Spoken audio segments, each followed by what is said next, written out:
again, we'll give credit to Ohio State. Team very deserving of their ranking.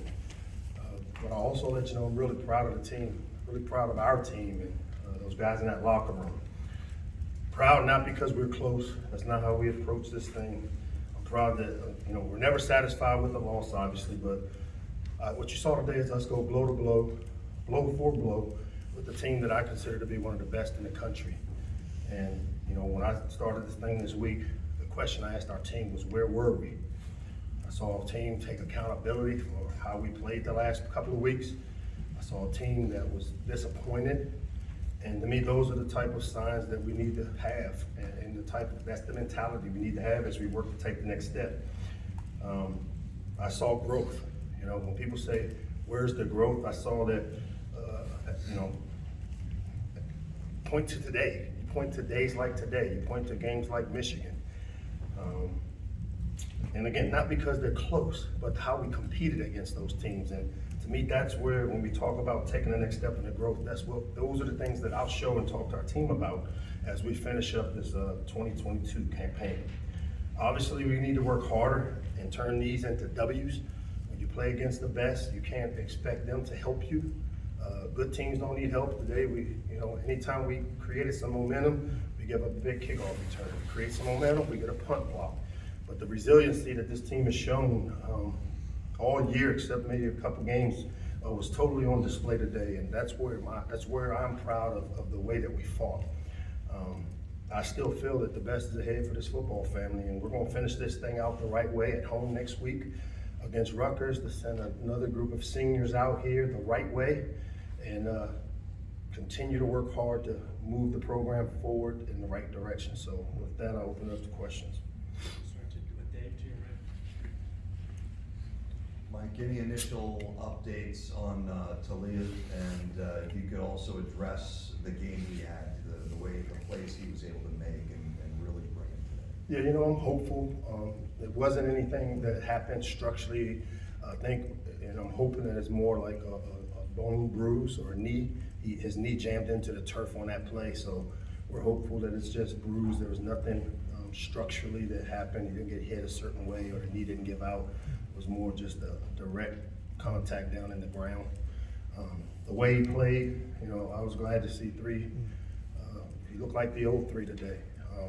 He's taken a lot of stuff around here with how he's played the last couple of games. As we talk about winning in the Big Ten in November, we've got to build and develop this team to be able to play like we played today, but finish and win.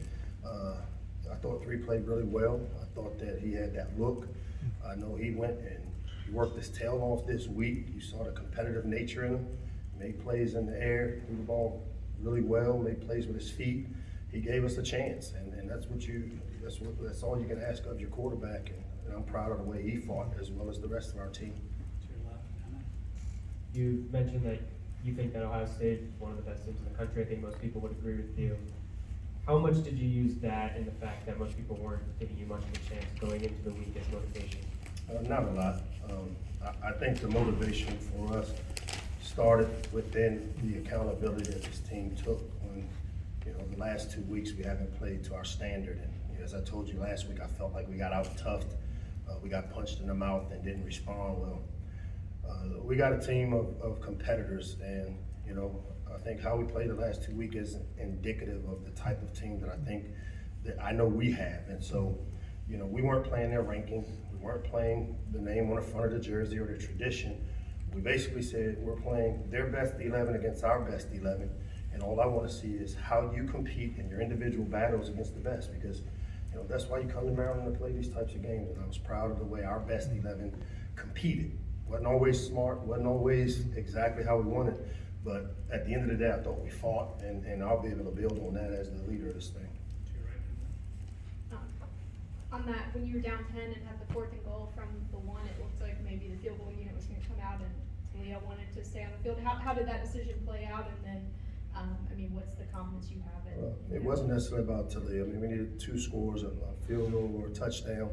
The way our defense was playing, I felt good that if, we had momentum, we had a good play call, that if we executed it, it gives us a chance. We were able to get it executed, maybe not as perfectly the way it was designed, but he kept extending it with his feet and made a great play. But you know, our defense was playing with confidence. Offensively, we moved the ball, and you know, we kind of buckled down in the red area earlier in the game, and I just thought, you know what, man, I told them that let's go try to take it. Don't play cautious. Don't go and get it close. So you know, I had to show the confidence that I had in them, and they made plays.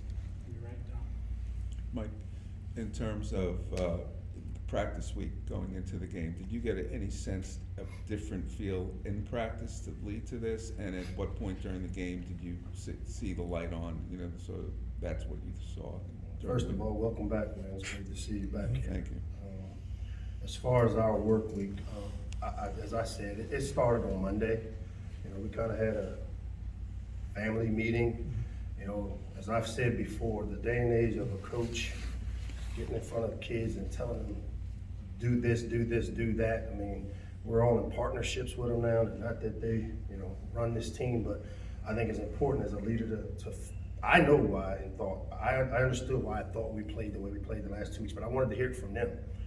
And when we had that family meeting on Monday, I liked what I saw. I saw a bunch of guys stand up and basically say, you know what, that's on me, that's on us. You can call what you want to call, coach. It's our job to respond. It's our job to fight. It's our job to play with pride that we always talk about. And so I saw it early in the week. Did we have a perfect week of practice? No. We had days where we went the right way. But what I told them is today, throw scheme out the window, throw, you know, fundamentals. Like, I want to literally see who's going to fight for 4 quarters. We're going to compete for 4 quarters and then complete the game.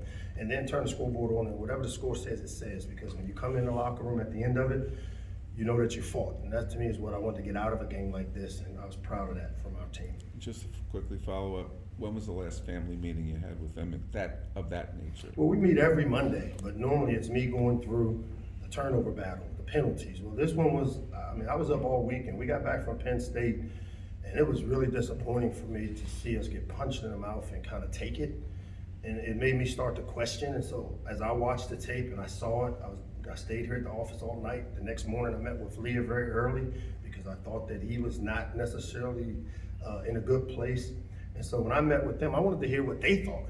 You know, I can get up and tell them what I think all day long, but I wanted to hear what they thought. And what I found out is a group of guys that had taken accountability, because it's my job to lead this thing. And it obviously starts with me, but for them to partner with me and say, you know what, coach, this ain't on you guys, it's on us. It's our job to go out and play the way we're capable of playing. And I saw guys challenging each other. I saw guys having tough conversations. There wasn't any finger pointing, and I've been around here to see the finger pointing and, oh, it's this, it's that. But it was all about what can I do better. And to me, that's how we build them. That's what we'll build them. You're right, Ryan. Coach, Dante Demas, 5 catches, 67 yards. Just what are your initial thoughts on how he performed tonight? You know, Tay's a competitor. I know none of the receivers have been happy with the way the passing game has gone along the last couple of weeks. That's a group by nature that's very selfish and they want the ball. But just like the rest of our team, they understood that, hey, there's certain things we have to do. Today, Leah was able to have time in the pocket. He was able to throw 50-50 balls where, you know, the old Dante was running by people. The Dante right now is using his size as an advantage. Leah gave him 50-50 balls and he went up and made big catches. And as I told you guys, I mean, he's still recovering and getting better and better. And I still think, you know, with every game you'll see him get better and better. And I thought today, everyone knows he's a competitor. He's one of our true leaders of our team. But today, Leah gave him a chance. The O-line did a pretty good job early on of giving us the pocket we needed for the kid to make the throws, and Dante made his plays. George in the middle. Hey, Mike, you guys talked during the week, you and both defensive players, about translating your second half success into the first half. You hold the second best offense in the country, only 10 points in the first half. What was behind that reversal this week? Well, I think the big thing is when we talked about, I said a week ago after the Penn State game, we need to take a really hard look inside everybody, me, our offensive coaches, D coaches. And one of the things we found is that in the third and fourth quarter, we've done a really good job with our adjustments. And a lot of the times it's because, you know what, we go back to our old base defenses. We know the things they like. And so what you saw today was us say, you know what, let's not worry about scheming these guys. And it goes back to what the philosophy was going into this game. This wasn't gonna be a scheme game. This is gonna be a mano-a-mano, stand up and fight the guy in front of you and win your individual battles. And defensively today, those guys, they played desperate. And they had nothing to lose. Our DBs challenged a really talented receiver group. And that's how we felt we needed to play to give ourselves a chance. Sam up front. I'm sorry, Josh. Hey, how you doing, Coach? What's up, Josh? So, third quarter, you guys outscored 17-0, but responded in the fourth quarter. Can you just talk about what changed and how did you see your offense respond? Well, I think the big thing is you saw the block punt, man. Those things are huge momentum plays. We didn't get ourselves in the right protection there. And it's my job to make sure we get the right protection. I mean, we had a chance, you know, to continue to change the field position and to give them 7 points like that, you know, that hurt. Obviously, I think what happened is our guys kept competing. We made the block extra point to get 2 points back. You know, our defense continued to play the way they were capable of playing, and then offensively, you know, Leah plays better when we play fast. And we got into our, you know, being 2 scores down, we got into our Mayday, which is our 2-minute style offense, and he made some plays. And in the fourth quarter, you know, the goal was to get it to the fourth quarter and check their oil to see how they would react having to play a good football game in the fourth quarter. And, you know, they made the plays they needed to make, and we didn't. Time for 2 more. We'll go to Ben on your left. Coach, obviously you guys fought today. You've now played the Ohio States, the Penn States, the Michigans of the conference. At this point, if possible, how would you evaluate the gap between this program and the gap you talked about through the top programs? I mean, obviously, it's about wins and losses, and it's not like about how close you are.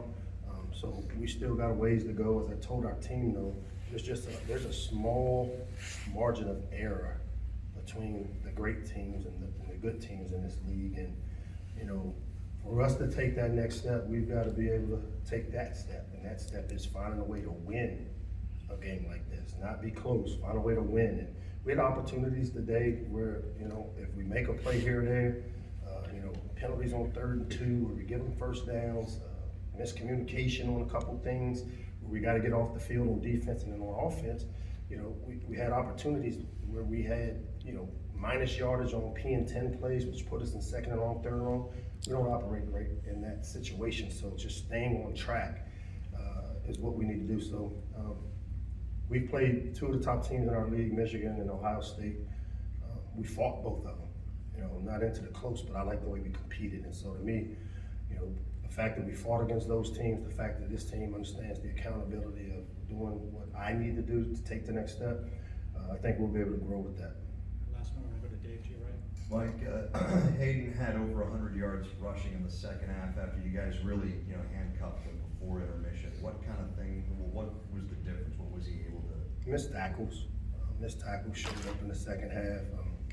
You know, we had a couple plays where we lost our gaps or lost our leverage in our gaps. And, you know, they're a good team, man. And when you give them a kickoff return to the 50, you give them a block punt, and play with a short field, those things aren't conducive. But, you know, he's a good player. Our defense did a really good job in terms of competing, but again, that's the difference. The missed tackles, we got to make those plays. Thank you both. Thanks.